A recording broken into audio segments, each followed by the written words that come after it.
वजन का वाढतं? पोटाची चरबी वाढणं ह्याच्या मागचं पहिलं कारण आपण योग्य प्रमाणामध्ये ती जाळत नाहीये, म्हणजे कॅलरी बर्न नीट होत नाहीये. आपल्याकडे फिजिकल ऍक्टिव्हिटीचा अभाव आहे. बऱ्याच वेळा बायकांमध्ये हॉर्मोनल इम्बॅलन्स दिसून येतो, मग त्याच्यामुळे पण चरबीचं प्रमाण वाढायला लागतं. स्ट्रेसमुळे पण चरबीचं प्रमाण वाढायला लागतं. तेलाचा वापर करतोय किंवा साखरेचा वापर करतोय, त्याचा परिणाम काय होतोय आपल्या शरीरावरती? समजा आपण एक बटाटा घेतला आणि एक बाउल फ्रेंच फ्राईज घेतले. आपल्याला काय माहितीये, आपल्याला असं वाटतं की बटाटा खाल्ल्यामुळेच आपलं वजन वाढलंय, पण प्रोसेस कसं गेलंय त्याच्यामुळे वजन वाढतं. मग त्या एक्सेसिव्ह कॅलरीज आपल्या शरीरामध्ये साठायला लागतात चरबीच्या रूपामध्ये. चरबीच्या रूपामध्ये शरीरात तर साठतात, पण त्या आपल्या ज्या वाहिन्या आहेत, रक्तवाहिन्या, त्याच्यामध्ये पण साठायला लागतात प्लाकच्या रूपामध्ये.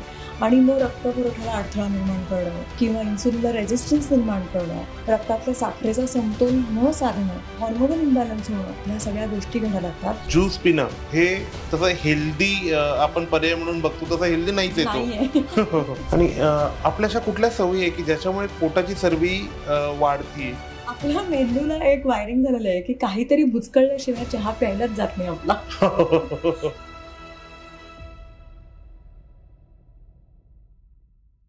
नमस्कार मित्रांनो, उघड उघडच्या आजच्या पॉडकास्टमध्ये तुमचं खूप स्वागत आहे.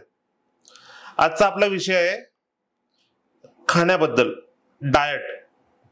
आपण बऱ्याचदा बघितलं असणार आहे की तुम्ही भात खाऊ नको, साखर खाऊ नको, हे खाऊ नको, हे खाऊ नका, या टाइमला खाऊ नका, उठल्यावरती गरम पाणी प्या, त्याने चरबी कमी होते.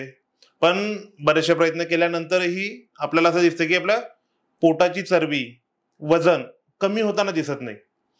असं का होतं हे आपल्याला जाणून घ्यायचं आहे.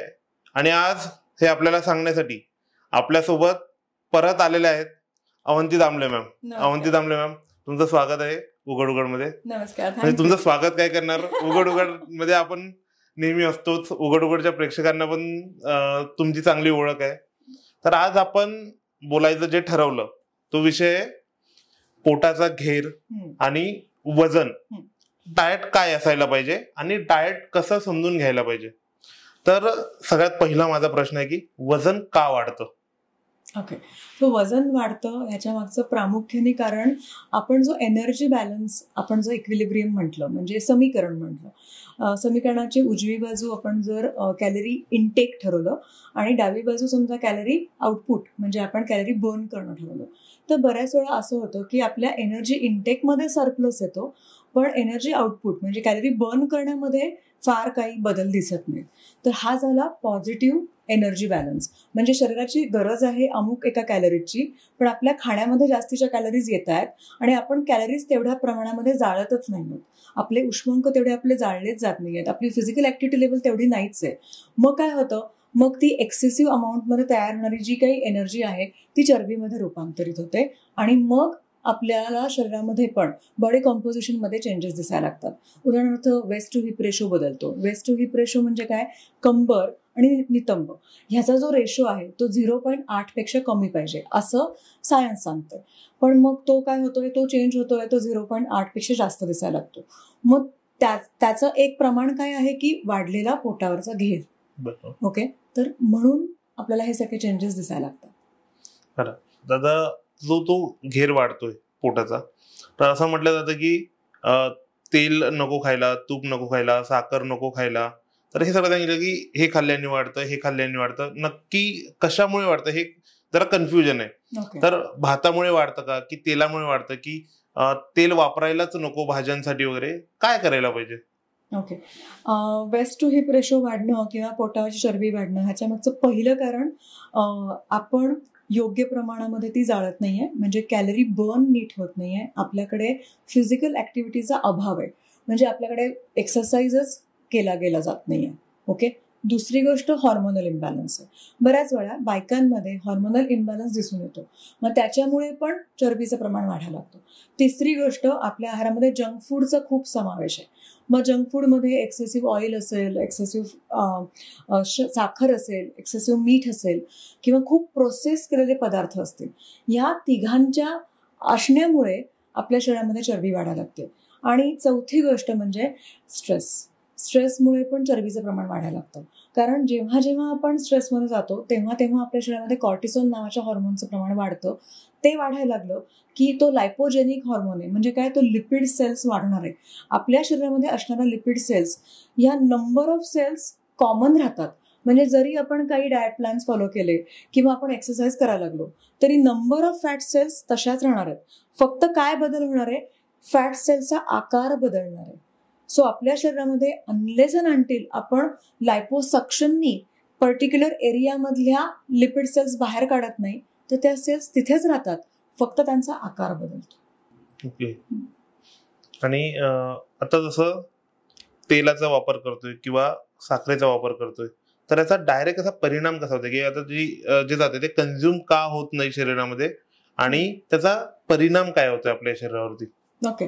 सो आता आपण पहिल्यांदा ऑइलच्या बद्दल बोलूयात.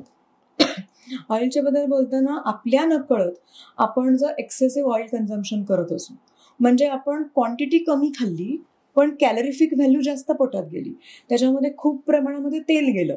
म्हणजे समजा आपण एक बटाटा घेतला आणि एक बाउल फ्रेंच फ्राईज घेतले. आपल्याला काय माहितीये, आपल्याला असं वाटतं की बटाटा खाल्ल्यामुळेच आपलं वजन वाढलंय, पण प्रोसेस कसं गेलंय त्याच्यामुळे वजन वाढतं. सो उकडलेला एक बटाटा खाऊन आपल्या पोटामध्ये समजा एक्स अमाऊंटमध्ये कॅलरीज जात असतील तर फ्रेंच फ्राईज ज्याच्यामध्ये बटाटा आहे पण तो तळलेला आहे, तो मीठयुक्त आहे, त्याच्यामुळे double amount of calories consume होते. मग त्या एक्सेसिव्ह कॅलरीज आपल्या शरीरामध्ये साठायला लागतात चरबीच्या रूपामध्ये, आणि त्या चरबीच्या रूपामध्ये शरीरात तर साठतात पण त्या आपल्या ज्या वाहिन्या आहेत, रक्तवाहिन्या, त्याच्यामध्ये पण साठायला लागतात प्लाकच्या रूपामध्ये, आणि मग रक्तपुरवठ्याला अडथळा निर्माण करणं किंवा इन्सुलिनला रेझिस्टन्स निर्माण करणं, रक्तातल्या साखरेचा समतोल न साधणं, हॉर्मोनल इम्बॅलन्स होणं, ह्या सगळ्या गोष्टी घडायला लागतात. हे सगळं एक्सेसिव्ह तेलामुळे किंवा एक्सेसिव्ह मिठामुळे व्हायला लागतं. ओके. आणि साखरेमुळे आता परत एकदा, साखर जेव्हा आपण खातोय तेव्हा ती एक्सेसिव्ह प्रमाणामध्ये, आपली फिजिकल ऍक्टिव्हिटी तेवढी नाही होणार आहे, मग ती चरबीमध्ये रूपांतरित होते. मग ती चरबी तुमच्या मांड्यांवर साठेल किंवा पोटावर साठेल. ओके. सो एक्सेसिव्ह फॅट डिपॉझिशनमुळे काय होणार, हॉर्मोन्सना रेझिस्टन्स निर्माण होणार. उदाहरणार्थ इन्सुलिनला रेझिस्टन्स निर्माण होणार. जर स्त्रियांमध्ये एक्सेसिव्ह चरबी साठत असेल तर जे काही फिमेल हॉर्मोन्स आहेत, इस्ट्रोजन, प्रोजेस्टेरॉन, त्या सगळ्यांना विरोध निर्माण होणार. त्याचबरोबर थायरॉइड हा जो हॉर्मोन आहे त्यालाही हा विरोध निर्माण होणार, आणि मग अतिरिक्त डिमांड वाढते.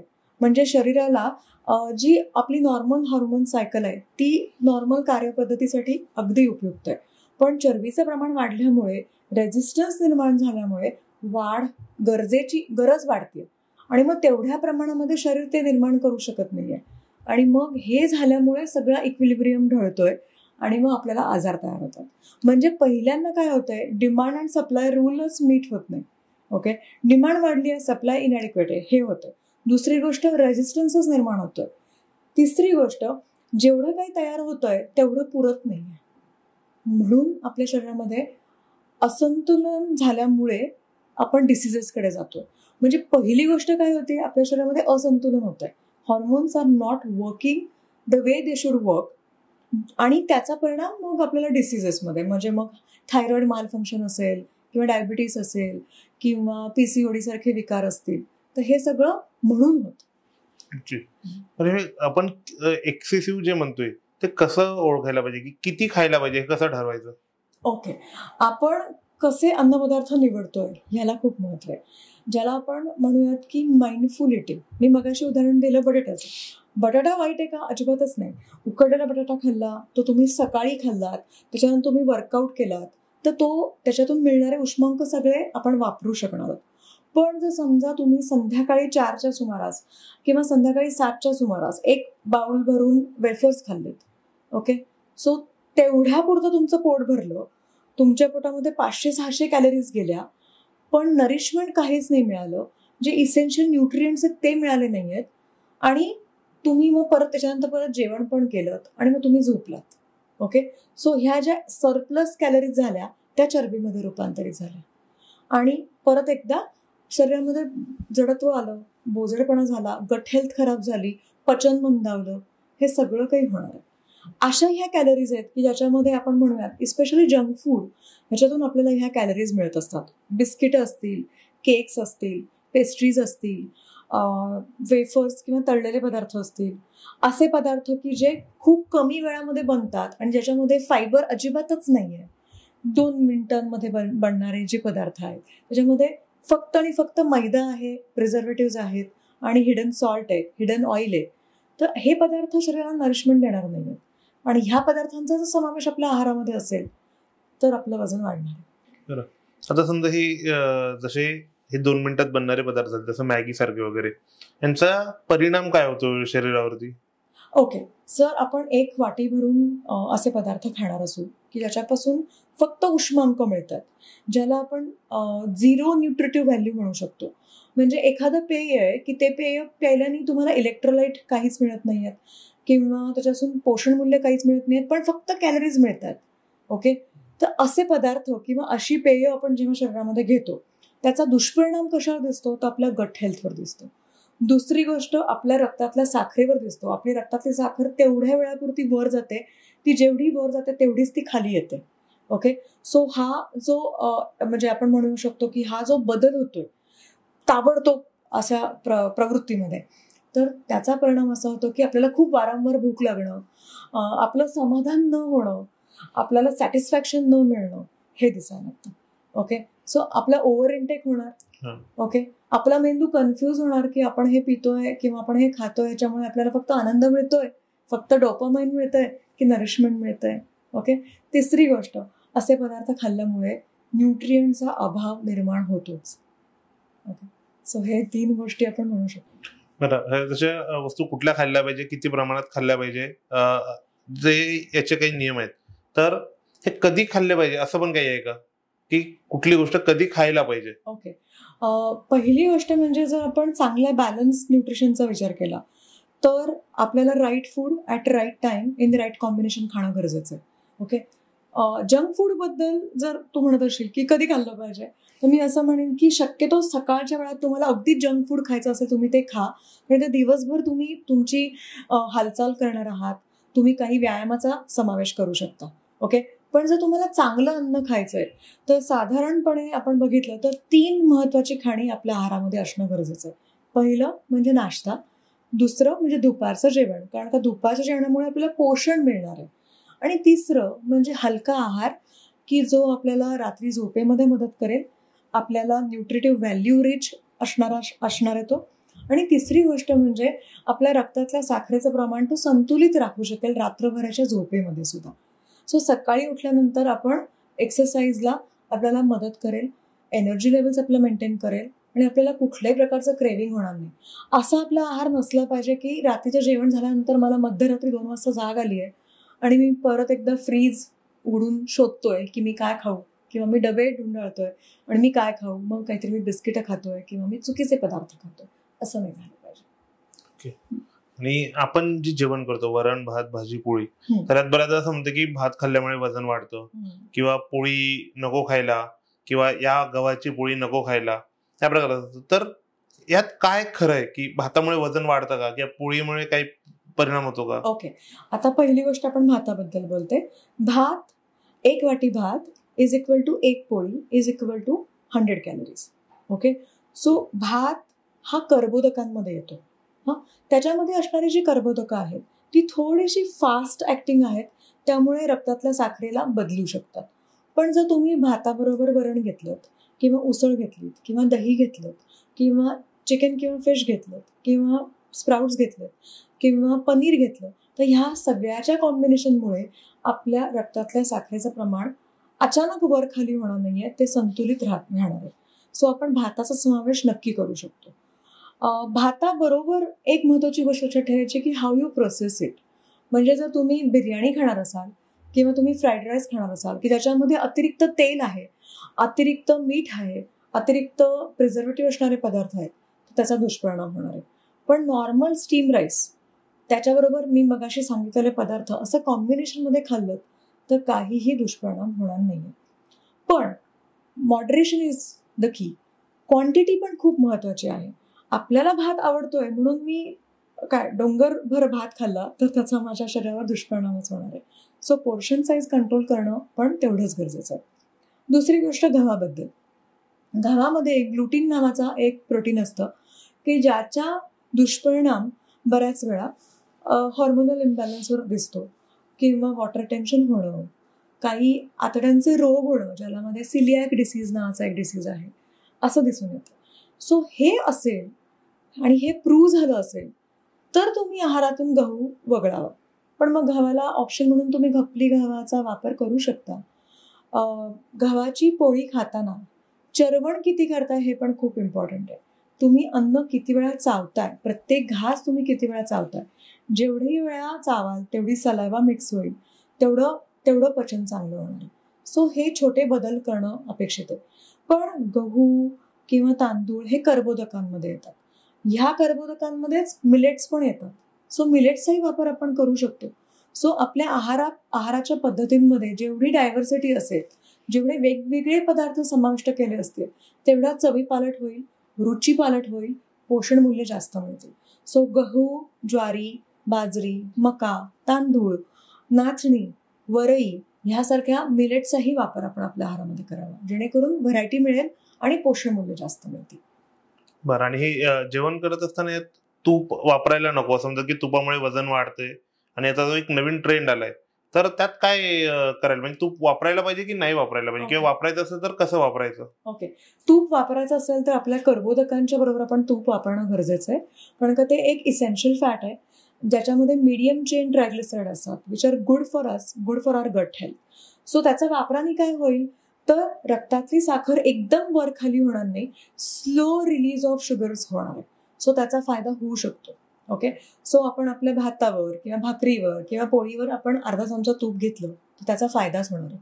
पण आपण जर तुपामध्ये तळून आम्ही काही पदार्थ खातोय असं केलं, किंवा आम्ही खूप प्रमाणामध्ये तूप खातोय, आम्ही अगदी ती जी भाकरी आहे ती तुपामध्ये बुचकळून ठेवली आहे आणि मुरवली आहे आणि मग खातोय, तर त्या अतिरिक्त कॅलरी कन्झम्पशन होणार आहे, त्याचा दुष्परिणाम होणार आहे.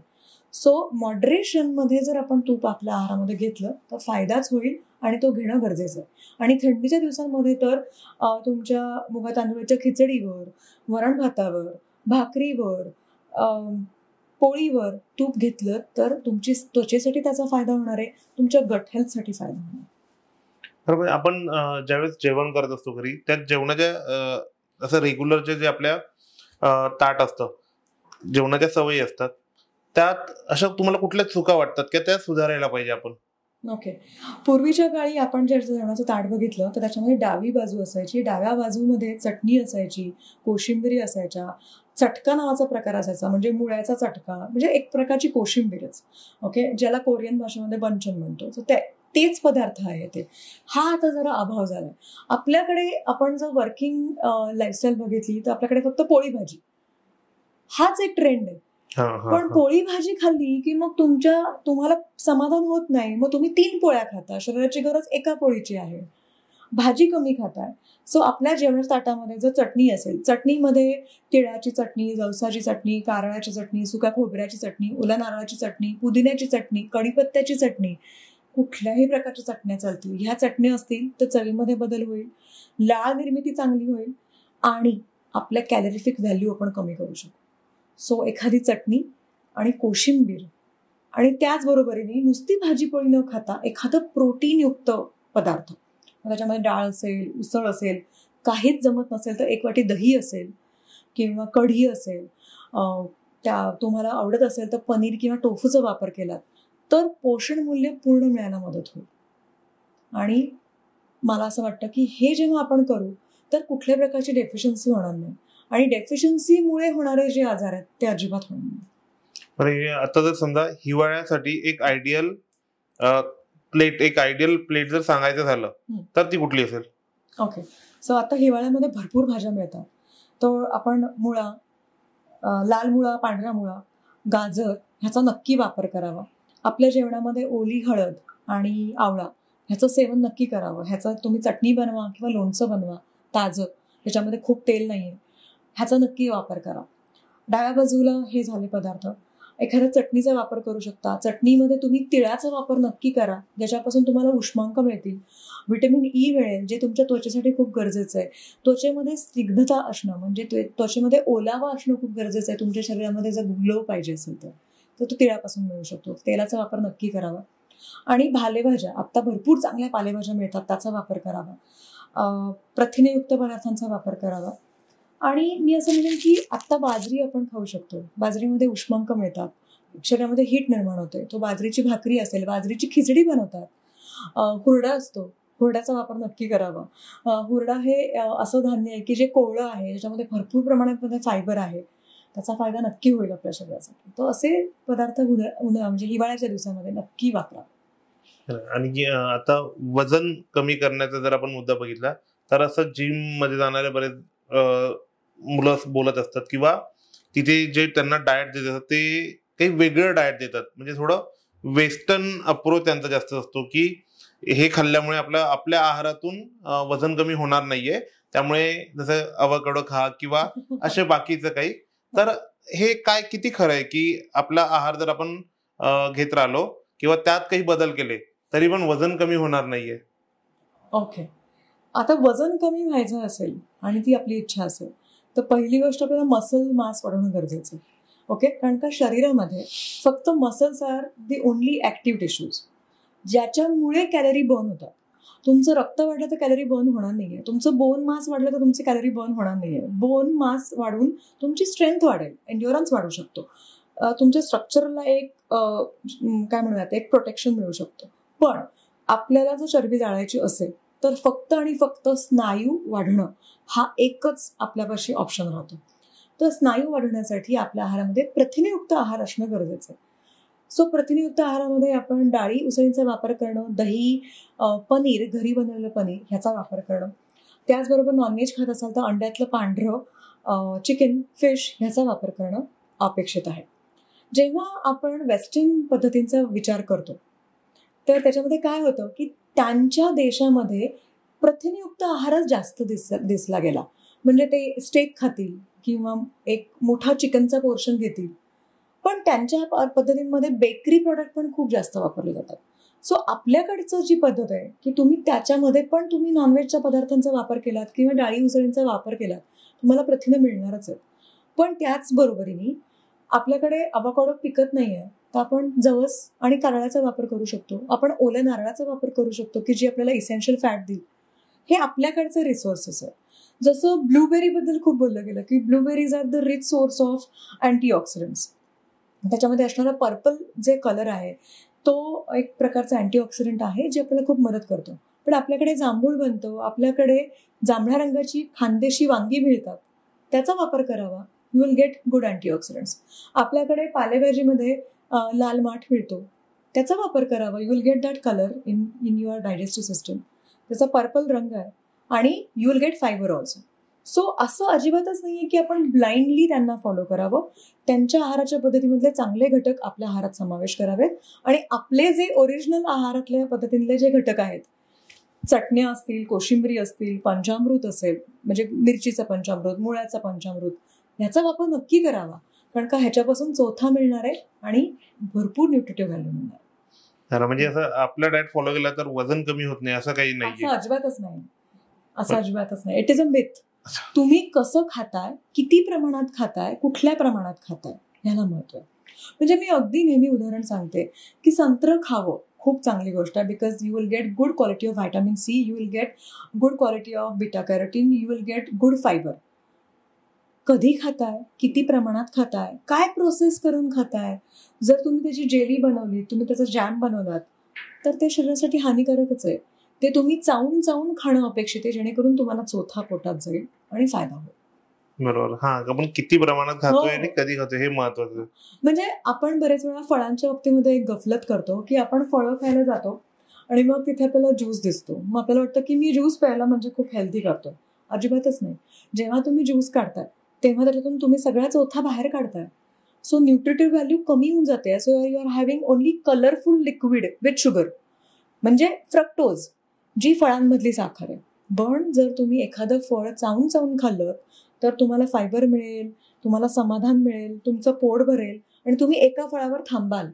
जर तुम्ही ज्यूस घेतला तर तुमच्या पोटामध्ये 2-3 संत्री जातील, ज्याची गरज नाहीये. ओके, सो असा विचार करणं गरजेचं आहे. म्हणजे ज्यूस पिणं हे तसं हेल्दी आपण पर्याय म्हणून बघतो, तसं हेल्दी नाहीच आहे तो. ज्यूस प्यायला नकोच. म्हणजे फक्त फळच खायला फळं पाहिजे. खाल्ली पाहिजेत. ज्यूस कोणी प्यावा की जे आजारी आहेत, ज्यांना चावण्याची पण ताकद नाही आहे, जे अगदी बेडरिडन आहेत, त्यांना शरीराला पटकन रिकव्हरीसाठी मदत करतं. काही वेळेस काही आजार आहेत की ज्याच्यामुळे आतड्याला थोडा आराम देणं गरजेचं आहे, पण एनर्जी पाहिजे, तर अशा वेळेस तुम्ही ज्यूस पिऊ शकता, पण ते पण घरी बनवलेले. तुम्ही जर बाहेर मिळणारे टेट्रापॅक मधले आणले तर they will not give you benefit. आणि तर ज्यावेळेस वजन कमी करण्याचं आपण बोलतो त्यावेळेस असं बघण्यात येतं की जे पोटाजवळची चरबी आहे ती कमी व्हायला खूप अवघड आहे. तर समजा ती जर कमी करायची म्हटलं तर डाएट मध्ये काय बदल करायला पाहिजे आपण? ओके, आता पोटावरची चरबी अवघड काय आहे ते सांगते आधी. पोटावरची चरबी अवघड आहे कारण का ती आपल्या सगळ्या व्हायटल ऑर्गन्सच्या भोवती आहे. म्हणजे आपल्या लिव्हरच्या भोवती चरबीचा लेअर आलाय, आपल्या पॅनक्रियाच्या भोवती चरबीचा लेअर आलाय. सो ही एवढी मोठी चरबी जमा झाली आहे, ती अवयवांच्या भोवती आहे. ओके, म्हणून ती अवघड आहे पटकन कमी होण्यासाठी. सो पहिली गोष्ट तुमच्या जेवणाच्या पद्धतींमध्ये बदल करणं. दुसरी गोष्ट प्रथिनयुक्त आहार, फायबरयुक्त आहार घेणं. कर्बोदकांचा वापर संयमित ठेवणं. कर्बोदकं बंद नाही करायचे. कर्बोदकं म्हणजे कार्बोहायड्रेटचा वापर करायचा आहे, पण तो लिमिटेड अमाऊंटमध्ये करायचा आहे. अशी कर्बोदकं निवडायची आहेत की जी सिम्पल कार्बोहायड्रेट्स नाही आहेत, जी कॉम्प्लेक्स कार्बोहायड्रेट्स आहेत, ज्याच्यामध्ये भरपूर प्रमाणामध्ये चोथा आणि तंतुमय पदार्थांचा समावेश केला. तिसरी गोष्ट फिजिकल ॲक्टिव्हिटी वाढवणं. ओके, एक्सरसाइज करणं, कारण का एक्सरसाइज केल्यामुळे तुमची चरबी जाण्याची प्रोसेस वाढीस लागणार आहे. चौथी गोष्ट स्ट्रेंथ ट्रेनिंग करणं की ज्याच्यामुळे स्नायूंचं वजन वाढेल आणि चरबी जाण्याची प्रोसेस वाढायला लागेल. आणि आपल्या अशा कुठल्या सवयी आहे की ज्याच्यामुळे पोटाची चरबी वाढतीये? अशा कुठल्या आपल्या दैनंदिन आयुष्यातल्या सवयी आहेत ज्या आपल्याला सोडायला पाहिजे? एका जागी सतत बसून राहणं. अच्छा, म्हणजे बरेच वेळा आपण असं असतं की आपण मीटिंगमध्ये असतो, आपले काम चालू असतं आणि आपण त्या मुवमेंटमध्ये असतो ना, त्या विचारांच्या त्या धारेच्या मुवमेंटमध्ये असतो.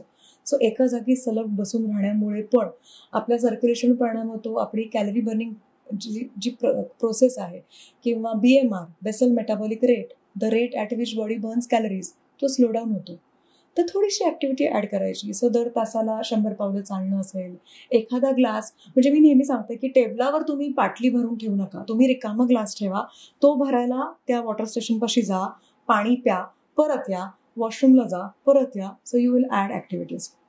दुसरी गोष्ट, बऱ्याच वेळा असं होतं की आपण जेव्हा सोशल गॅदरिंगचा विचार करतो, कोणाला तरी भेटायचा विचार करतो, तर आपण काय म्हणतो, चल ना भेटू कॉफीला, चल ना भेटू चहाला, चल ना काहीतरी हे खायला जाऊ. त्याच्याऐवजी चल आपण टेकडीवर जाऊयात, किंवा आपण सायकलिंग करूयात, किंवा आपण एक्सरसाइज करूयात. आपण अशी ॲक्टिव्हिटी एकत्र करावी की ज्याच्यामुळे हॅपी हॉर्मोन्स निर्माण होतील आणि कॅलरी जळतील. मला ह्या 2 टिप्स तरी नक्कीच द्यायला आवडतील. आणि ज्या आपल्या ज्या सवयी आहेत की चहा, बिस्किट किंवा अशा खाण्याच्या म्हणजे स्नॅक्सच्या झाल्या किंवा नाश्ता झाल्या, याच्यात काय बदल करायला पाहिजे? या सवयी सोडणं खूप अवघड जाणवतं, तर याच्यात काय बदल करायला पाहिजे? आपल्या मेंदूला एक वायरिंग झालेलं आहे की काहीतरी बुचकळल्याशिवाय चहा प्यायलाच जात नाही आपला. म्हणजे काहीतरी मला डुबवायचंय त्याच्यामध्ये, त्याच्याशिवाय मला चहा प्यायला जात नाही. आणि बरेच वेळा लोकांना असं वाटतं की आम्ही चहा विदाऊट साखर पितोय म्हणजे आम्हाला चांगलं आहे. अजिबातच नाही आहे, कारण का दुधामध्ये दूध घालून चहा पिताय, दुधामध्ये असणारी जी साखर आहे ती तर पोटात जातेच आहे. आणि दुधाच्या जो आपण केलेला चहा आहे त्याच्यामध्ये तुम्ही साखर नाही घातलीत आणि 3 बिस्किटं खाल्लीत तरी त्याच्या दुप्पट साखर पोटात जाते. ओके, सो अशी लोक असतात की जे म्हणतात की आम्ही ना चहा पितोय पण आम्ही विदाऊट शुगरवाला चहा पितोय, पण आम्ही 3 बिस्किटं खाल्ली. अजिबातच नाही, चहामध्ये बुचकळायचं नाही आहे काही. ओके, सो तुम्ही त्याच्याबरोबर मखाणा खाऊ शकता किंवा रोस्टेड चणा. पूर्वीच्या काळी चणे आणि फुटाणे आपल्याकडे सगळ्यांच्याकडे असायचं. आपल्या रिच्युअल्समध्ये पण शुक्रवारी आणि मंगळवारी नेहमी चणे फुटाणे द्यायला जायचं देवीसाठीचं. ते खावेत, ते खाऊन मग चहा प्यावा, सेम समाधान मिळू शकतं. सुरुवातीला वायरिंग चेंज करावं लागेल, काहीही न बुचकळता, काहीही न डुबवता आपण खाणं गरजेचं आहे. आणि मी म्हटलं ना की सवयींची गोष्ट असते, आपण सवयींचे गुलाम असतो. सवय थोडी थोडी हळूहळू चेंज करायची. Okay, so biscuit absolutely avoid करणं गरजेचं आहे. म्हणजे आता काही दिवसांपूर्वी एक गोष्ट आली निदर्शनामध्ये की पाम तेल इतक्या प्रमाणात वापरलं जातं जे आपल्याला माहितीच नाही. It is a synthetic product which is been used unknowingly. आपल्या नकळत सगळ्या बेकरी प्रॉडक्ट्समध्ये पाम ऑइल असतं. सो थोडासा अवेअरनेस क्रिएट करायचा. जेव्हा आपण मित्रमैत्रिणींना भेटतोय तेव्हा आपण जर खाण्याच्या पद्धतींमध्ये बद्दल बोललो तर आपली चेष्टा होते की काय सारखं तुझं डाएटचं चालू आहे, काय सारखं एक्सरसाइजचं बोलतेस. पण मला असं वाटतं की हा अवेअरनेस क्रिएट होणं गरजेचं आहे. अशा ग्रुपला भेटावं की जिथे गोल ओरिएंटेड बोललं जातं, जी लोक एकमेकांना एक्सरसाइज करण्यासाठी प्रोत्साहित करतात, अशा लोकांना भेटावं सो दॅट तुमची हेल्थ चांगली व्हायला मदत होईल. मी मध्यंतरी एक पॉडकास्ट ऐकला होता. त्याच्यामध्ये त्यांनी सांगितलं होतं की तुम्ही सगळ्यात वेल इक्विप्ड आणि एकदम आत्ताची मॉडर्नायझेशन असणारी जिम सिलेक्ट करा. का करा? कारण का तिचे थोडेसे चार्जेस जास्त असतील, पण तिथे येणारी जी लोक असतील ती कमिटेड असतील हेल्थला. Okay, so that commitment is very important. So तुमचा मग ग्रुप पण तसाच होईल. मग तुम्ही बाहेर जरी गेलात तरी you will look forward for eating healthy, कारण का तुम्ही कमिटेड आहात रोज एक्सरसाइज करायला. तिसरी गोष्ट, तुमची मेंटल हेल्थ चांगली होईल कारण का तुम्ही त्या ग्रुपचा पार्ट आहात असं तुम्हाला समाधान होईल. तुम्ही कोणतरी वेगळे एका दूरच्या बेटावरचे नाही आहात असं तुम्हाला वाटणार नाही. सो मला असं वाटतं हे सगळ्यांनी हळूहळू करावं, जेणेकरून म्हणजे आपण म्हणतो ना नवीन वर्षाचा संकल्प करतोय, तर नवीन वर्ष संकल्प हाच करावा की माझा ग्रुप हा हेल्थसाठी काय करतोय ह्याचा विचार करणारा असेल. बरोबर. तुम्ही जे सवयीबद्दल बोलल्या त्या आपल्या काही ऑलरेडी ज्या जुन्या सवयी आहेत त्यात बदल करणं खूप अवघड होतं. जसं की आपली सवय म्हणजे आपल्या इथे लेट जेवण केलं जातं, ते जेवल्यानंतर थोड्याच वेळात झोपतात, तर त्याच्यामुळे बराचसा परिणाम होतो. तर लेट जेवल्याने किंवा ज्या लेट नाईट्स क्रेविंग होतात किंवा बिंज वॉचिंगचा आता एक त्याच्यामुळे 2 वाजता खाण्यात येतंय किंवा 3 वाजता खाण्यात येते किंवा हॉस्टेलला घरी पण आता त्याचे सवय झाली, तर त्याचा परिणाम काय होतो शरीरावरती? ओके, शरीराचा एक सिरकार्डियन रिदम आहे. सिरकार्डियन रिदम काय सांगतो की संध्याकाळी 6 नंतर आपल्या शरीरामध्ये सेरोटोनिन आणि मेलाटोनिन या 2 हॉर्मोन्सची निर्मिती होते. Melatonin hormone is meant for sleep. Okay, पण म्हणजे स्लीप कधी करतो माणूस की जेव्हा आपण शटडाऊन करेल सिस्टीम. बरोबर. आता कॉम्प्युटरच्या भाषेत सांगायचं म्हटलं तर शटडाऊन केलं की मग हळूहळू सगळ्या आपल्या सिस्टीम्स शटडाऊन होतील आणि मग रिकव्हरीला जाईल शरीर. कॉम्प्युटरसारखं आपल्या शरीराचं नाहीये. आपलं शरीर कधीच थांबत नाहीये. आपलं शरीर शांत होतंय आणि मग रिकव्हरीच्या फेजमध्ये जातं. पण जर आपण संध्याकाळी 10 वाजता जेवलो तर हे सेरोटोनिन मेलाटोनिनमध्ये गडबड होणार आहे, जे आपले स्लीप हॉर्मोन आहेत. आणि जेव्हा शरीराची रिकव्हरी प्रोसेस आहे, जेव्हा शरीराची डिटॉक्सिफिकेशन प्रोसेस आहे, म्हणजे शरीरातले नको असणारे पदार्थ बाहेर टाकण्याची जी प्रोसेस आहे की जे किडनी करते, लिव्हर करते, ती होणारच नाही. कारण का पचन चालू होईल, सगळा रक्तपुरवठा आपल्या आतड्यांकडे जाईल, आपला मेंदू आतड्यांच्यासाठीचं काम करेल कारण आपण उशिरा जेवलोय. मग शरीरातून टॉक्सिन्स कधी बाहेर पडणार? म्हणून आपलं जेवण शक्यतो संध्याकाळी 8च्या आधी झालं पाहिजे. मग त्यासाठी काहीतरी मॅनेजमेंट करा. मे बी तुम्हाला एक्स्ट्राचा एखादा टिफिन कॅरी करावं लागेल. तुमचं ऑफिस लेट सुटत असेल तर तुम्ही जरा 7 वाजताच्या ब्रेकमध्ये तुम्ही तुमचं जेवण उरकून घ्या. फॅमिली बरोबर टाइम घालवायचा आहे म्हणून मी रात्री जेवण करतो उशिरा, हे न करता फॅमिलीवर गप्पा मारा, एकमेकांचा दिवस कसा गेला ह्याच्याविषयी बोला. जेवलंच पाहिजे असं नाहीये. प्रत्येक वेळेस असा समज असतो की एकत्र जेवलं म्हणजेच आपल्या गप्पा होतील, असं अजिबातच नाही. तुम्ही गप्पा मारा, तुमचं जेवण तुम्ही लवकर करून घ्या. ती वेळ शरीराला देणं गरजेची आहे रिकव्हरीची, तर शरीर रिकव्हर होणार आहे. कारण आपण नेहमी विचार काय करतो, बाहेर पोल्युशन होतंय, बाहेर हवा खराब होतीये, बाहेर सगळ्या गोष्टी घडतायत, मला खूप स्ट्रेस आहे, मला डेडलाईन आहे म्हणून मी काहीच करत नाही. असं न करता माझं जेवण मी लवकर करतोय, माझ्या जेवणाच्या वेळा मी पाळतोय, मी फिजिकल ऍक्टिव्हिटी ऍड करतोय, मी पाणी व्यवस्थित पितोय, हे 4 बदल तरी मी नक्की करू शकतो. हे मी करतो. बरोबर. मग हळूहळू आपण बाकीच्या गोष्टींचा विचार करूया. तर ऍटलिस्ट मी म्हणते 10 आरोग्याच्या सवयींपेक्षा पहिल्या 5 तरी आपण नक्कीच अंमलात आणू शकतो. आता तुम्ही बोलतात की आपण पाणी योग्य प्रमाणात पितोय. पाणी किती प्यायला पाहिजे, म्हणजे कसं असतं ते? ओके, साधारणपणे 20 किलोला 1 लिटर पाणी पिणं अपेक्षित आहे. ओके, तर हा एक ऑन एन ॲव्हरेज ढोबळ मनाचा फॉर्म्युला आपण धरूया. मी उलटं सांगते, आपण दर तासाला 1 ग्लास पाणी पिणं आरामात होऊ शकतं. कारण का मी जेव्हा एखाद्या व्यक्तीला म्हणते की तू 3 लिटर पाणी पिऊ, तेव्हा त्या माणसाला खूप प्रेशर होतो की बापरे 3 लिटर पाणी मी कसं पिऊ. पण ते एका तासात नाही प्यायचंय, घोट घोट पाणी प्यायचंय, घटा पाणी प्यायचं नाहीये. Okay, so take sips of water, carry a water bottle पण अशी कॅरी करा की छोटी असेल, म्हणजे दर तासाला तुम्ही मुवमेंट ऍड करू शकाल. असं करू शकता, असे छोटे छोटे बदल करा. आणि घुट पाणी प्यायचं म्हटलं तर काय फायदा होतो त्यांनी? असं इंग्लिशमध्ये म्हणतात, एक म्हण आहे की you have to drink your food and chew your water. म्हणजे काय की तुम्ही घास इतके वेळा चावा की याच्यामध्ये लाळ मिसळली जाईल आणि तो लिक्विड होईल, मग तुम्हाला तो गिळता येईल. ओके, आणि पाणी चावून प्या, म्हणजे हळूहळू प्या. ओके, घटाघटा पाणी आपण कधी पितो? आपण उभे राहतो आणि वर तोंड करून घटाघटा पाणी पितो. घोट पाणी आपण कधी पितो? जेव्हा आपण तोंड लावून पाणी पितो. सो आपलं तोंड लावायचं असेल आपल्याला, तर आपल्याला आपली बॉटल कॅरी करणं गरजेचं. So be selfish, do not share your water bottle with anyone. ह्या बाबतीत तर मी अगदी खूप कटाक्षाने सांगते. अगदी मैत्री, अगदी जीवाभावाची मैत्रीण का असेना, मित्र का असेना, पार्टनर का असेना, पाणी शेअर करायचं नाही. कारण का ते पाण्याचं माप तुमचं आहे ना, तुमच्यासाठी आहे. तुम्ही किती पाणी प्यायला दिवसभरात हे मोजण्यासाठी आहे. तुम्ही 1 बॉटल कॅरी केली, मग मित्राने घटाघटा प्यायली, अजून एक कोणतरी आलं, अजून एकाने घटाघटा प्यायली, काय फायदा? तसं नाही करायचं.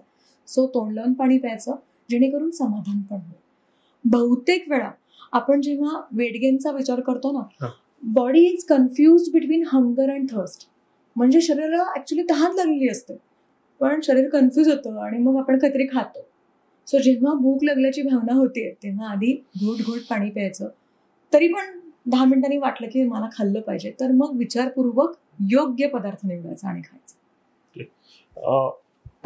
पाणी पिण्याचा आणि पाण्याचा एक वजन कमी करण्यात काय संबंध येतो, म्हणजे काय कंट्रीब्युशन आहे? ओके, सो जेव्हा आपण वजन कमी करण्याच्या दृष्टीने पाण्याचा विचार करतो, तेव्हा पाण्यामुळे काय होईल? Muscles will be well hydrated, so they will perform better.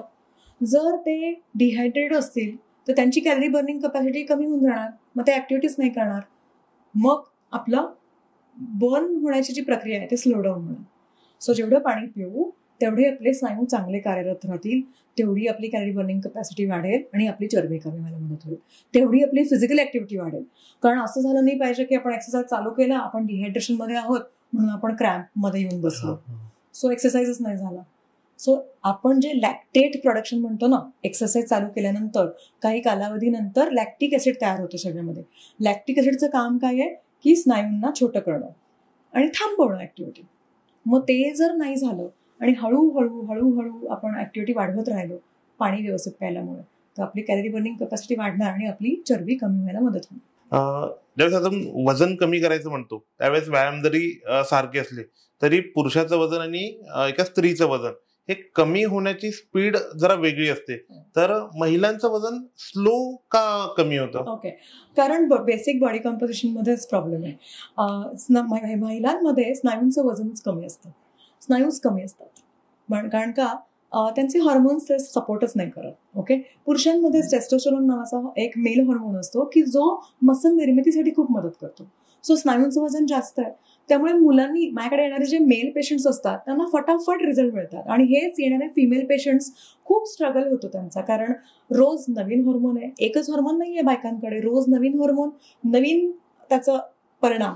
मग वॉटर टेन्शन असेल किंवा इरिटेशन असेल, मूड स्विंग असतील, हाय कॉर्टिसॉल असेल, असे वेगवेगळे बदल होत राहतात. म्हणून महिलांमध्ये हळूहळू चरबीचं प्रमाण कमी व्हायला लागतं. म्हणून महिलांनी वेट ट्रेनिंग करणं खूप गरजेचं आहे, not only for losing weight पण टू मेंटेन कॅल्शियम. कारण बऱ्याच वेळा महिलांमध्ये ऑस्टिओपोरोसिस दिसायला लागतो, कारण का हॉर्मोनल बॅलन्स राहत नाही, इस्ट्रोजनचं प्रमाण कमी होऊन जातं आणि मग आपल्या जे हाडं आहेत त्याच्यामधलं कॅल्शियम प्रमाण कमी व्हायला लागतं. सो म्हणून ज्या बायकांना वेट ट्रेनिंग ज्या बायका करतात त्यांचं कॅल्शियम चांगलं राहतं, आणि ज्या बायका अजिबात वेट ट्रेनिंग करत नाही आहेत त्यांची कॅलरी बर्निंग कपॅसिटी पण कमी होते, त्यांची चरबी पण वाढते आणि कॅल्शियम पण डिटोरिएट होतं. आणि हे पीसीओएस आणि पीसीओडी म्हणजे वजन जे वाढतं महिलांचं, असं का होतं? पीसीओडी म्हणजे काय, तर हॉर्मोनल इम्बॅलन्स. तर त्याच्यामध्ये सगळ्यात महत्त्वाचा हॉर्मोन इम्पॅक्ट होतो तो म्हणजे इन्सुलिन. जो आपल्या रक्तातल्या साखरेला मेंटेन करत असतो. सो इन्सुलिनला रेझिस्टन्स निर्माण होतो. इन्सुलिनला रेझिस्टन्स निर्माण झाला की चरबी वाढायची प्रक्रिया वाढायला लागते, खूप वेगाने वाढायला लागते. व्हिसरल फॅट, पोटाची चरबी वाढायला लागते, बल्की दिसायला लागतं पोट, अंगावर सूज दिसायला लागते, चेहऱ्यावर सूज दिसायला लागते. सो हे सगळं व्हायला लागतं आणि खूप गोडाचं क्रेविंग व्हायला लागतं. आणि डोपामाइन, आपण जेव्हा साखर खातो तेव्हा डोपामाइन सिक्रेट होतं. So you feel good. So आपला बुद्धिभेद होतो, आपण कन्फ्यूज होतो की गोड खाल्लं पाहिजे की नाही खाल्लं पाहिजे, कारण का गोड खाऊनच छान वाटतंय. सो जेव्हा आपण एक्सरसाइज करायला लागतो तेव्हा स्वतःमध्ये ऑक्सिटोसिनची निर्मिती होते. ऑक्सिटोसिन कधी निर्माण होतं? जेव्हा आपल्याला आपल्या आवडती व्यक्ती, आवडती प्राणी, आवडतं झाड आपल्याबरोबर असतं तेव्हा ऑक्सिटोसिन निर्माण होतो. तसंच ऑक्सिटोसिन जेव्हा आपण एक्सरसाइज करायला लागतो तेव्हा सेल्फ लव्हमध्ये रूपांतरित होतं आणि त्याचा चांगला परिणाम दिसायला लागतो. सो PCOD, PCOS असणाऱ्या मुलींनी किंवा महिलांनी व्यायाम करणं खूप महत्वाचं आहे. तर आता समजा मुली व्यायाम करतायत आणि वेट लॉस साठी व्यायाम करतायत, पण ज्यावेळेस पिरियड्स असतात त्यावेळेस त्यांना चॉकलेट्स खाण्याची क्रेविंग होतात. मग तिथे वेट लॉस जर्नीमध्ये हे कसं मॅनेज करतील? ओके, कारण पहिली गोष्ट, ब्रेन इज कन्फ्युज्ड. ब्रेनला वाटतं की आपण साखर खाल्ली की छान वाटेल म्हणून चॉकलेट खावं असं वाटतं. पण आपण एक चमचा गुलकंद खाल्ला सकाळी उठल्यावर, पिरियड्स यायच्या आधी, ज्याला आपण PMS म्हणूयात, प्री मेन्स्ट्रुअल जे काही सिम्पटम्स असतात, की ज्यावेळेस आपले हॉर्मोनल इम्बॅलन्स होतोय आणि आपल्याला मूड स्विंग होत आहे, चिडचिड होते, तर दिवसाची सुरुवात करताना एक चमचा गुलकंद खाऊन आपण जर केली तर आपले हॉर्मोन्स नीट काम करतील, आपल्याला कुठल्याही प्रकारची चिडचिड होणार नाही. त्याचबरोबर आपल्या आहाराच्या पद्धतींमध्ये आपण गुड फॅट, त्याच्यामध्ये बदाम असतील, पंपकिन सीड्स असतील, जवस असेल, तीळ असेल, ह्याचा समावेश केला तरी गोडाचं क्रेविंग होणार नाही. सो अजिबातच असं नाही आहे की जेव्हा आपल्याला पिरियड्सचा त्रास होतोय तेव्हा आपण चॉकलेट खाल्लं कीच बरं वाटणार आहे. या गोष्टींमध्ये बदल केले तरी आपल्याला छानच वाटणार. ओके. आणि आता समजा वेट लॉसच्या जर आपल्याला काही मील्स आपण घेतो त्याला कम्प्लीट आपण रिप्लेस करून सप्लिमेंट वरती जर ते आपण जास्त फोकस केला आणि मील्स आपले कमी असले तर त्याचा परिणाम काय होतो शरीरावरती? मील रिप्लेसमेंटचा अर्थ असा होतो की आपण आपलं एक जेवण पूर्णपणे बंद करतोय आणि त्याच्या जागी आपण एखादा शेक पितो. त्या शेकमध्ये असे गुणधर्म पाहिजेत की प्रथिनं चांगली मिळतात, इसेन्शियल कार्ब्स मिळतात आणि थोडेफार न्यूट्रिएंट्स मिळतील. पण मला असं वाटतं आणि असा रिसर्च पण आहे की तुमच्या डायजेस्टिव्ह सिस्टीमवर त्याचा परिणाम होतो आणि मग जेव्हा तुम्ही ती मील रिप्लेसमेंट पावडर थांबवता तेव्हा परत वजन बाउन्स बॅक होतं. तर मला असं वाटतं त्याच्या ऐवजी आपण आहाराच्या पद्धतीमध्ये असा बदल करावा की आपण खाणं कमी करावं, क्वांटिटी कमी करावी, पण पोषण मूल्य पूर्ण मिळतील ह्याच्याकडे आपण लक्ष देणं गरजेचं आहे.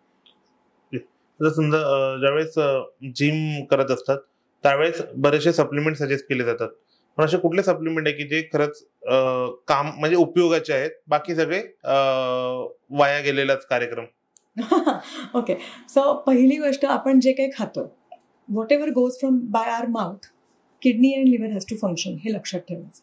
आपण जे काही खातोय ते आपल्या किडनीला आणि लिव्हरला फंक्शन करावं लागणार, क्लीन करावं लागणार, डिटॉक्सिफाय करावं लागणार. ओके, सो मी असं म्हणेन की प्रथिनांसाठी जर आपल्याला प्रॉब्लेम येत असेल, बऱ्याच वेळा व्हेजिटेरियन लोकांना प्रोटीन्स कमी पडतात, तर अशा वेळेस आपण व्हे प्रोटीनचा वापर नक्की करू शकतो, अंड्यातल्या पांढऱ्याचा वापर करू शकतो.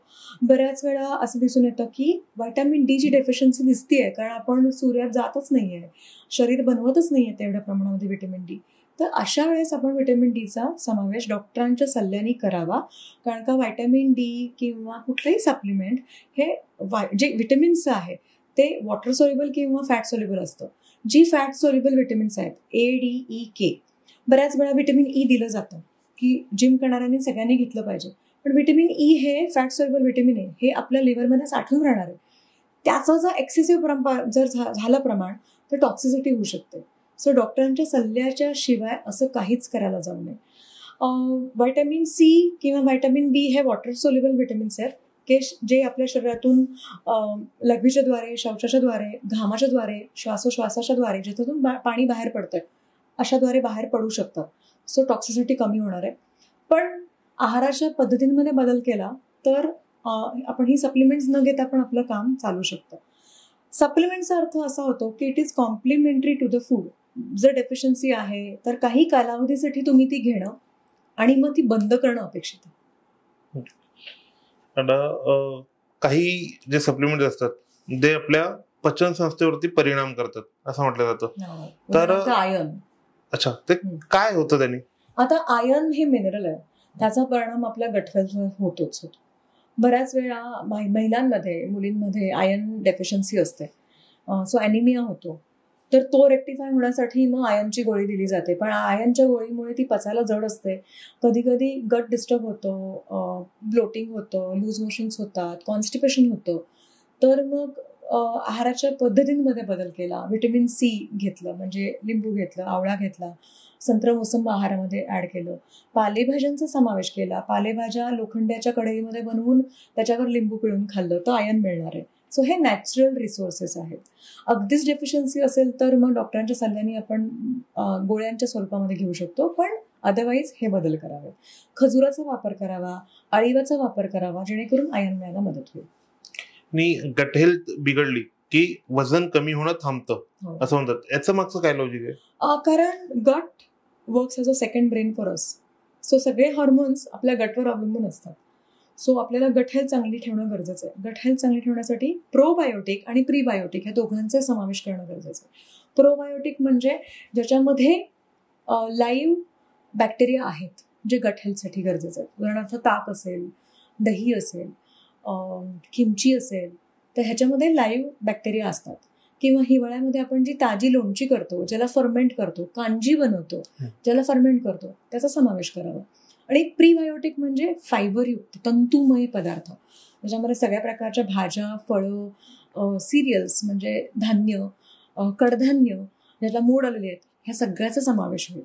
तर ह्या दोघांचा आपण जर नीट समन्वय साधू शकलो तर आपली गट हेल्थ चांगली होते. आपली गट हेल्थ ही आपल्या झोपेमुळे पण बिघडते. सो मी मगाशी म्हटल्याप्रमाणे circadian rhythm, body clock maintain करणं गरजेचं आहे. योग्य प्रमाणात झोप, म्हणजे रात्री 2ला झोपून सकाळी 12ला उठलो आणि मी 8 तासाची झोप कंप्लीट केली, हे योग्य नाही आहे.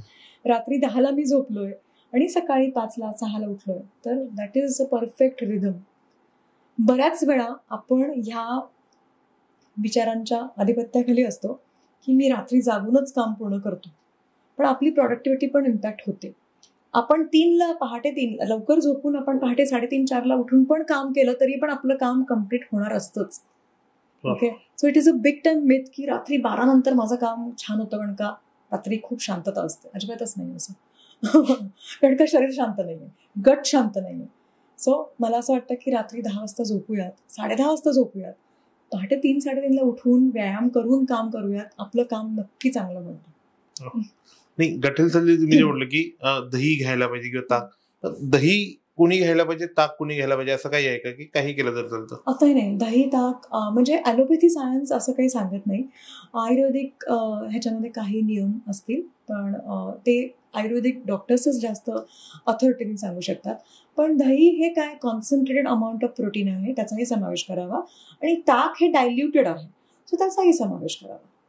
आणि असं त्याच्यासाठी स्प्राउट्स आहेत, तर स्प्राउट्स कोणी खायला पाहिजे आणि कोणी नाही खायला पाहिजे, आणि स्प्राउट खाण्याची योग्य पद्धत काय आहे? सगळेजण स्प्राउट्स खाऊ शकतात, पण स्प्राउट्स हे कच्चे खाऊ नयेत.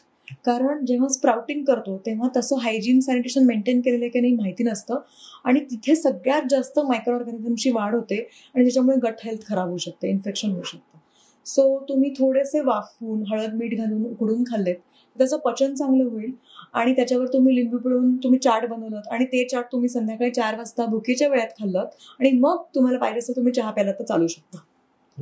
समजा फॅट लॉस जर करायचंय तर एक सिम्पल वीकली रुटीन काय असलं पाहिजे? वीकली रुटीनमध्ये हायड्रेशन, पाणी व्यवस्थित पिणं. दुसरी गोष्ट, आहारामध्ये कंपल्सरी 2 वाट्या भरून कच्च्या भाज्यांचा समावेश करणं. तिसरी गोष्ट, प्रथिनांवर भर देणं. प्रथिनांमध्ये डाळी, उसळी, कडधान्य, अंड्यातलं पांढरं, चिकन, फिश ह्याचाही वापर तुम्ही करू शकता. आणि योग्य फॅट पूर्णपणे बंद करून आम्ही फक्त उकडलेलं खातो असं म्हणणं हे योग्य नाही आहे. सो तीळ, जवस, कारळं, पंपकिन सीड, सनफ्लॉवर सीड्स याचा वापर करणं, बदाम, अक्रोड याचा वापर करणं. बऱ्याच वेळा कॉस्टचा प्रश्न येतो की अरे हे पदार्थ थोडे महाग आहेत, पण जर लॉंग टर्म बेनिफिट्सचा विचार केला आणि तुम्ही जे पॅकेटमधले जे पदार्थ खाताय की जे 10 रुपयाला मिळतात त्याचा होणारा ॲडव्हर्स इफेक्टचा विचार केला तर हे नक्कीच it is a right investment. It is a SIP. You will not get benefit right now, but over the period of 10 years you will see that you are having better health. आणि हे कुणी follow करायचं, male female की दोघांनी? Everyone. दोघांनी केलं तरी चालेल. आणि समजा जे ऑफिस वर्किंग आहे त्यांनी त्यांच्या डेली डाएटमध्ये असे काय बदल केले पाहिजे की त्याचा त्यांना वेट गेन कमी होईल किंवा वेट लॉसला मदत होईल? वेट लॉसला मदत होईल. सो पोर्शन साईज कंट्रोल करणं. पोर्शन साईज कंट्रोल करणं खूप महत्त्वाची गोष्ट आहे, कारण का आपल्या नकळत आपण खूप जास्त खात असतो. सो 1 ग्लास पाणी आपल्याला जेवणानंतर पिता येईल एवढं आपलं पोट रिकामं ठेवायचं आपल्याला. Okay, so that is mindful eating. Second thing, portion control. Right food at right time. जिभेला जे आवडलंय तेच मी जास्त खातो असं न करता माझ्या सगळ्या अवयवांचा मी विचार करणार आहे. सो मी आतड्याचा विचार करणार आहे, मी पॅनक्रियाचा विचार करणार आहे, मी लिव्हरचा विचार करणार आहे, असे पदार्थ निवडणार आहे जे चटपट येते, जे मला जिभेला छान वाटते तेच मी जास्त खाणार नाही. आणि तंतुमय पदार्थांचा वापर जास्त करावा जेणेकरून पोट भरल्याची भावना निर्माण होईल. स्टमक एम्प्टिंग डिले व्हायला पाहिजे. म्हणजे खाल्लं की लगेच 15-20 मिनिटांनी परत काहीतरी क्रेविंग होते असं होतंय, म्हणजे आपल्या आहारामध्ये फायबरचा अभाव आहे. सो फायबर वाढवायचे आहेत जेणेकरून स्टमक एम्प्टिंग डिले होईल, पोट भरल्याची भावना जास्त काळासाठी निर्माण होईल. आणि प्रथिन. हा सल्ला झाला बाकी सगळ्यांसाठी. तर तुम्ही ॲज अ न्यूट्रिशनिस्ट म्हणून तुम्ही काही जे नियम खाण्याचे पाळत असाल ते कुठले आहेत? मी पाण्याचा अगदी कटाक्षाने पाळते. यू हॅव टू हायड्रेट वेल, नाहीतर मग खूप कन्फ्युजन होतं की खाल्लं पाहिजे का प्यायलं पाहिजे असं. So have good amount of water. So मी ते फॉलो करते. दुसरी गोष्ट, मी दिवसाची सुरुवात करताना तूप म्हणजे अर्धा चमचा तूप 1 कप पाण्यामध्ये, कोमट पाण्यामध्ये घेते आणि त्याच्यामध्ये मी थोडी हळद टाकते आणि थोडंसं पेपर पावडर टाकते. हळदीमध्ये अँटी इन्फ्लेमेटरी प्रॉपर्टीज असतात की जी अंगाची सूज कमी करायला मदत करतात. आणि गुड फॅट आपण जर घेतलं तर रक्तातली साखर खूप कालावधीसाठी मेंटेन राहता येते. त्याच्यानंतर मी नट्स आणि सीड्सचा वापर करते. परत एकदा माझी पोट भरल्याची भावना जागृत होते. मी खूप चुकीचे कार्बोहायड्रेट्स खात नाही, नाहीतर मग मला खूप क्रेविंग होतं की मग मी ते खायचा प्रयत्न करते. ते अवॉइड करण्यासाठी मी नट्स अँड सीड्सचा वापर करते. आणि मी दिवसभरामध्ये 1 फ्रूट कंपल्सरी खाते. त्याच्यामध्ये डाळिंब असतं, नाहीतर मी पेरू खाते, पपई खाते, मोसंब खाते. ओके. आणि कोणी जर वेट लॉससाठी जर एक रूल, मिनिमम हा रूल जर फॉलो करायलाच पाहिजे असं जर सांगायचं झालं तर कुठला असेल? Exercise. Exercise is must. Exercise शिवाय पर्याय नाही. आपण किती पण खाणं कमी केलं, म्हणजे मी असे बघितले माझ्याकडचे पेशंट्स की ते खूप कमी खातात पण still they are not losing weight because they are not doing exercise. Exercise करणं गरजेचं आहे. Movement is medicine. जेवढी मुवमेंट ऍड कराल तेवढं तुम्ही हील होणार. बरोबर. तुम्ही उघड मध्ये आज वजन कमी कसं केलं जातं, काय प्रॉब्लेम येत आहेत, आहारात काय बदल असले पाहिजे, त्याचा काय फायदा होतो, हे सगळं जे इतक्या सोप्या याच्यात समजून सांगितलं त्यासाठी खूप खूप धन्यवाद. Thank you so much.